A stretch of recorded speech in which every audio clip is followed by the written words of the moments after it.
January in the early 80s was brutal for Hollywood. Between 1980 and 1985, 13 films got dumped into theaters and collectively lost tens of millions of dollars. I've got Jack Nicholson here with a $15 million misfire.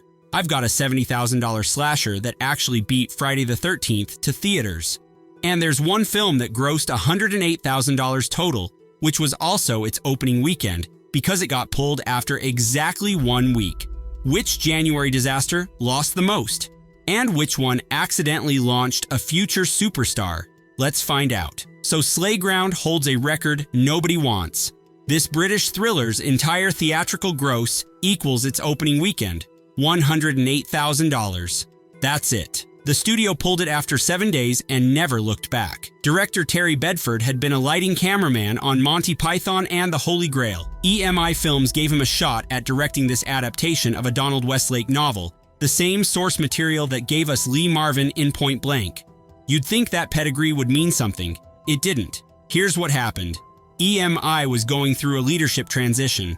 Producer Verity Lambert inherited this project from the previous regime and later admitted she wasn't very keen, but figured she had to trust someone else's judgment since she was just starting out. The distributors were apparently convinced the film would be a commercial hit. They were wrong. Critics called it Flashdance meets film noir, with portentous camera work that loads even a simple bus stop arrival with heavily irrelevant suspense. Bedford never directed another theatrical feature, went straight back to commercials, and stayed there. The film's trailer kept showing up on VHS tapes for years, which is darkly hilarious considering almost nobody saw the actual movie. It just vanished. Here's a piece of horror movie trivia that surprises people. To All a Goodnight came out in January 1980. Friday the 13th didn't hit theaters until May. That makes this $70,000 slasher one of the first killer Santa films ever made, and it predates the entire slasher boom. David Hess directed it. If you know that name, you know him as the villain Krug from Wes Craven's Last House on the Left. This was his only time behind the camera, and he shot the entire thing in 10 days during November 1979. The budget was somewhere between $70,000 and $78,000. Micro budget, even by 1980 standards. The production story is wild.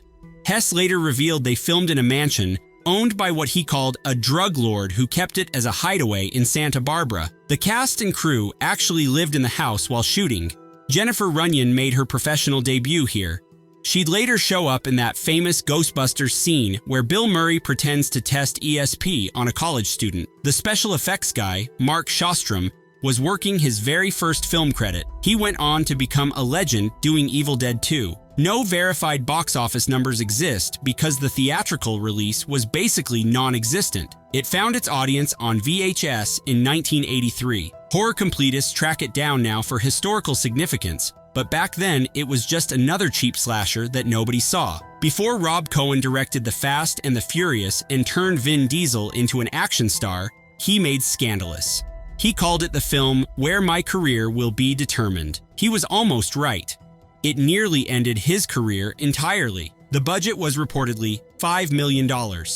It starred Robert Hayes, fresh off Airplane, and legendary British actor John Gielgud. The opening weekend brought in $274,000. Total gross landed at $526,000. That's a 10% recovery rate. Brutal. Original writer Larry Cohen, the cult filmmaker behind It's Alive, was scathing about what happened to his script. He called it an utterly dismal movie and said the company did me the favor of changing everything around and screwing everything up. His specific complaint was that if you've someone as distinguished as John Gielgud, you should at least give him material worthy of his talent. Critics agreed. The Guardian called it a mess. The Observer described it as a tired, swinging London comedy thriller of the 1960s, given a rancid top-dressing of 1980s punk. Cohen spent the next decade rebuilding through television work. He didn't break back into features until Dragon, the Bruce Lee story, in 1993. That's almost 10 years in the wilderness because of one January disaster.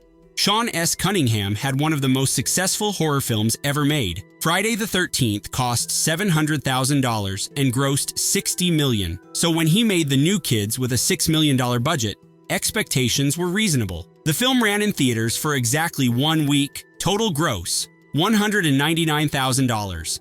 That's a 3.3% recovery rate. It opened in 102 theaters with a per-screen average under $2,000. The studio didn't even bother expanding it. They just let it disappear. Here's the interesting part, though. The cast included James Spader as the villain and Eric Stoltz as a lead. According to someone who worked on a later Spader project, those two allegedly held annual private screenings of The New Kids together for years after production, just the two of them watching their shared disaster. Spader won Cannes for Best Actor 4 years later. Stoltz had Mask coming out later in 1985. They were fine. Cunningham's theatrical career never recovered. The screenplay came from Stephen Gyllenhaal, yes, Jake and Maggie's father. He adapted it from a novel by Harry Crews, who was so unhappy with the changes that he removed his name from the credits entirely. The film transformed his Southern Gothic story into generic teen thriller material. He wanted nothing to do with it. Mexican exploitation filmmaker René Cardona Jr. had a specialty. He'd take real tragedies and race them to screen before anyone else. He did it with the Andes plane crash. He did it with the Bermuda Triangle. And in January 1980, he released this film about the Jonestown tragedy less than 14 months after the actual events. It opened at number 2 with 1.6 million. Final domestic gross was 3.8 million. Those numbers sound acceptable until you understand what critics thought of it. Roger Ebert gave it 0 stars. 0. He wrote that the movie exploits human suffering for profit and called it a geek show. His exact words were that Universal and its exhibitors should be ashamed. Other critics noted that the production cast 68% white actors, despite the actual group being 68% African American. The editing got compared to Three Stooges attempting to make a tossed salad. The cast was filled with aging Hollywood names apparently looking for paychecks. Oscar nominee Stuart Whitman played the leader. Joseph Cotton from Citizen Kane showed up. Gene Barry from the original War of the Worlds. Yvonne DiCarlo from The Munsters. All of them in this thing that critics called morally indefensible. A CBS TV movie covering the same events won Emmys. This one just got forgotten. French director Just Jekin made his money on the Emmanuel films, softcore that printed cash internationally.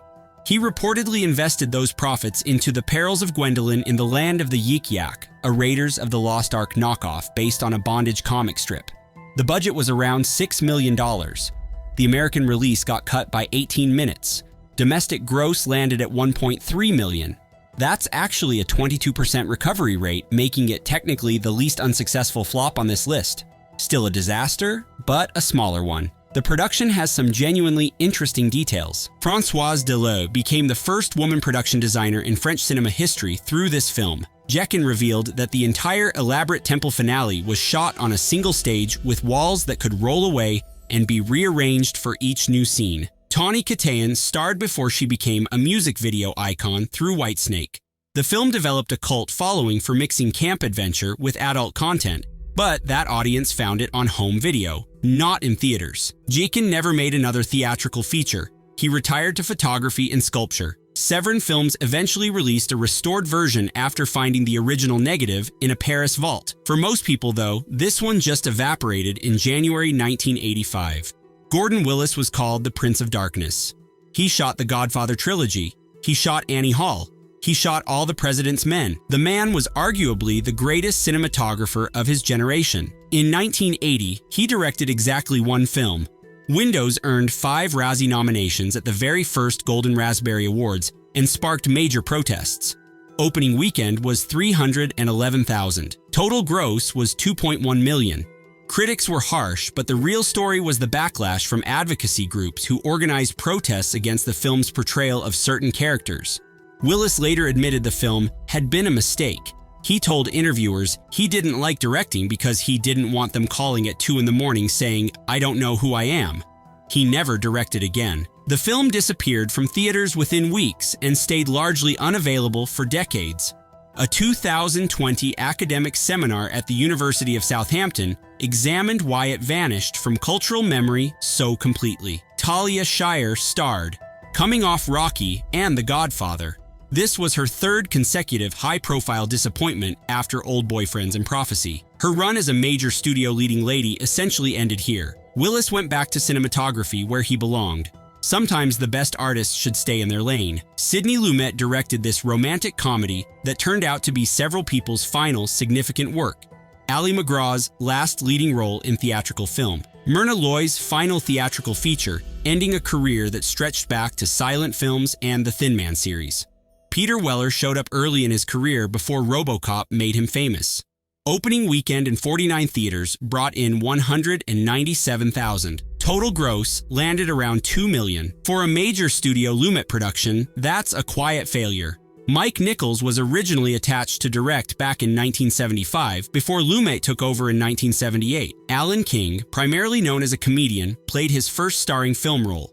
The production used the actual office of Warner Communications CEO Steve Ross during filming to make things feel authentic. The famous opening scene with MacGraw chasing King through Bergdorf Goodman and beating him with her purse became the film's marketing centerpiece. Critics were mixed.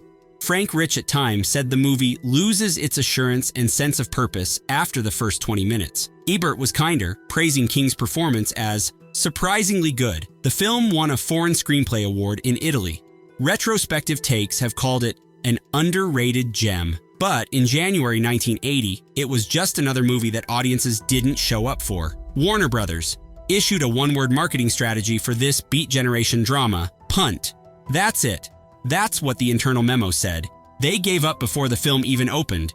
Nick Nolte played Neil Cassidy. Sissy Spacek played Carolyn Cassidy. John Hurd played Jack Kerouac. The budget was around $3.4 million. Opening weekend brought $74,000. Total gross was $954,000. That's roughly a $2.5 million loss. The casting story for Spacek is remarkable. When she was initially told she didn't get the role, she broke a wine glass in her hands. The producer was apparently so impressed by that intensity that he changed his mind and gave her the part, handing her a piece of the shattered glass, saying it clinched the deal. Later that same year, she won the Best Actress Oscar for Coal Miner's Daughter.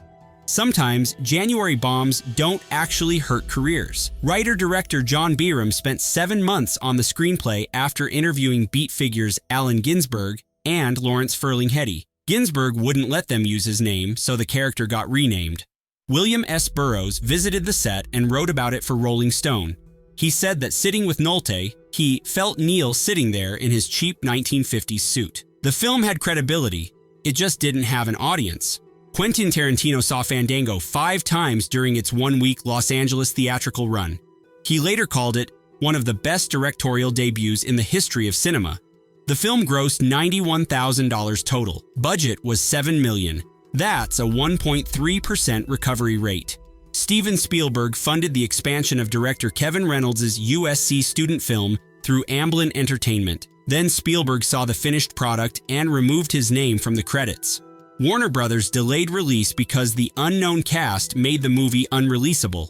They eventually dumped it into 27 theaters in January, where it promptly vanished. Here's the thing though, that unknown cast included Kevin Costner, who had recently been cut from The Big Chill. Director Lawrence Kasdan felt guilty about cutting him and promised Costner a role in his next film. That turned out to be Silverado later in 1985, which actually launched Costner's career. Meanwhile, the Costner-Reynolds partnership that started with this disaster eventually produced Robin Hood, Prince of Thieves, the #2 film of 1991. Reynolds did uncredited second unit work on Costner's Oscar-winning Dances with Wolves. They later made Waterworld together.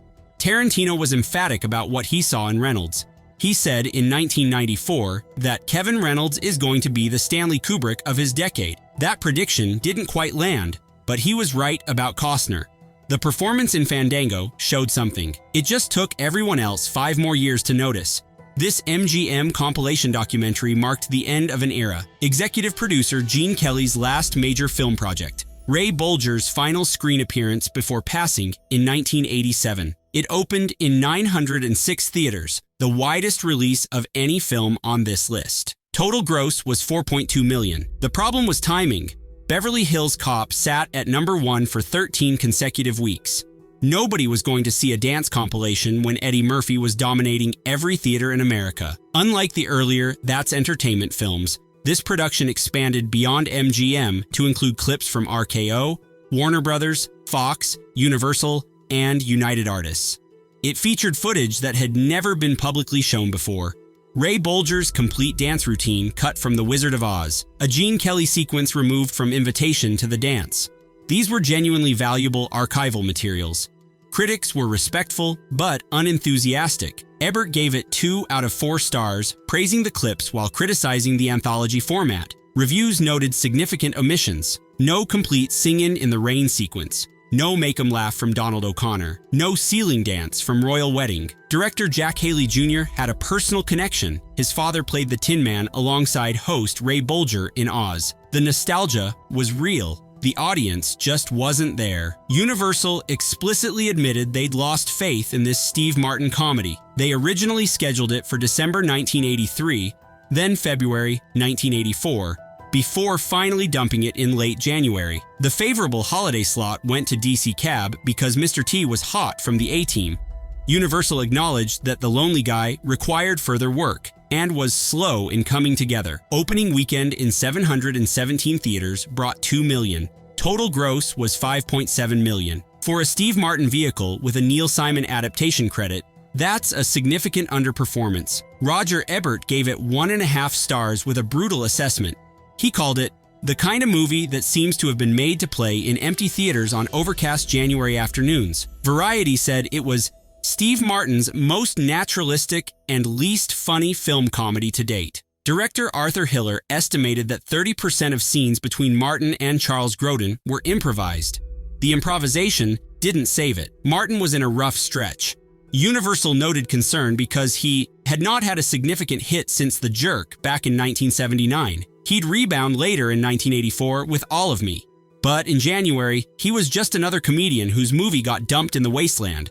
Jack Nicholson turned down a role in Milos Forman's Ragtime to make The Border. The budget started at $4.5 million when Robert Blake was attached. Once Nicholson signed on, it ballooned to $14.5 million. Reshoots added another $1.5 million. Final cost was somewhere around $15.5 million. Opening weekend in 85 theaters brought $516,000. Total gross was $6.1 million. The studio was staring at somewhere between $7 and $9 million in losses. The production had problems from the start. The 1980 SAG strike forced an 11-week shutdown. More dramatically, test audiences rejected the original ending where Nicholson's character takes extreme action against the Border Patrol. Cinematographer Vilmos Zsigmond had to return for reshoots that created an entirely new conclusion. Director Tony Richardson described working with Nicholson in his memoir. He said Jack liked to be told where to be and what to do, and didn't want to experiment or try different ideas. The supporting cast included Warren Oates in what became his final released film. He passed away 2 months after the premiere. Phil Hartman apparently had an early gig dubbing some of Nicholson's dialogue. When Hartman mentioned it to Nicholson years later, Jack just laughed. Despite everything, critics praised Nicholson's subdued performance. The film's themes have earned it retrospective attention as being ahead of its time, but in January 1982, it was just another disaster that proved even the biggest star in Hollywood couldn't save a troubled production from the dump month curse. January was where studios sent films to be buried. Every single one of these productions had something wrong with it. Creative disputes, studio interference, bad timing, controversial content. The executives knew exactly what they had. They just needed to fulfill contractual obligations and move on. Some of these people recovered. Costner became one of the biggest stars of the 90s. Spacek won her Oscar. Rob Cohen eventually made movies that grossed billions. Others never got another shot. Gordon Willis never directed again. Sean Cunningham's theatrical career flatlined. Careers lived and ended in the January wasteland. The pattern hasn't changed much. Studios still dump their problems into the first month of the year. They still hope nobody notices. And collectors still dig through the wreckage looking for hidden gems and fascinating disasters. These 13 films lost tens of millions of dollars combined. Most of them deserved to fail. A few of them didn't. That's January.